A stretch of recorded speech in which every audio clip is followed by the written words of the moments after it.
based out of Singapore, and our primary objective is to help SMEs that are looking to scale up. So we don't touch the early stage or angel investment or that sort of stuff.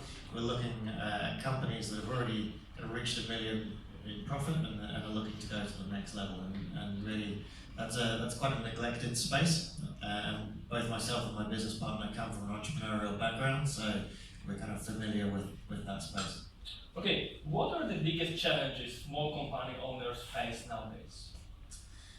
So there's a lot of challenges. I think the bit that we're particularly focused on is around the kind of the valuation area for small business owners, and particularly, if you've built a company that is doing 5, 10, 20 million in revenue, on the outside you look very successful as an entrepreneur.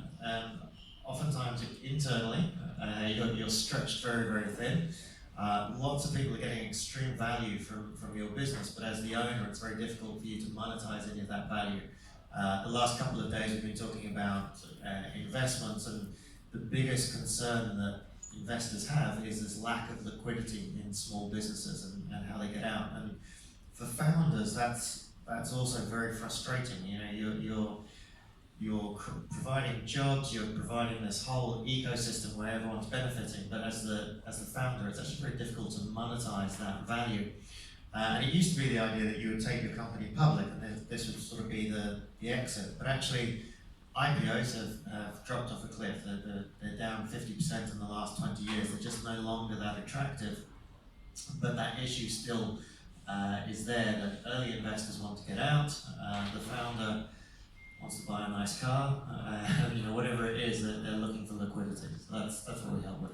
Okay, so you mentioned IPO as a way to raise funds, and there's other solution you invented. So for us, we invented it. It's kind of what we've done is combined a number of different ideas. So for us, we created a concept called agglomeration, and basically we create a publicly listed vehicle exclusively for the use of good, debt-free, profitable businesses. They swap their private stock for public stock, but the founder keeps full control over the business. So it's their brand, it's their hiring and firing, it's their bank accounts. Oftentimes what you see is small businesses end up selling to big companies, and the big companies buy them because they love the business and then start telling them how to run their business. They rebrand them, they kind of consolidate everything. The problem with us entrepreneurs is we're just not very good at being told what to do, and so oftentimes the founders will leave the business because they get frustrated. And when you're talking about small business, so much of the value is in the founders and their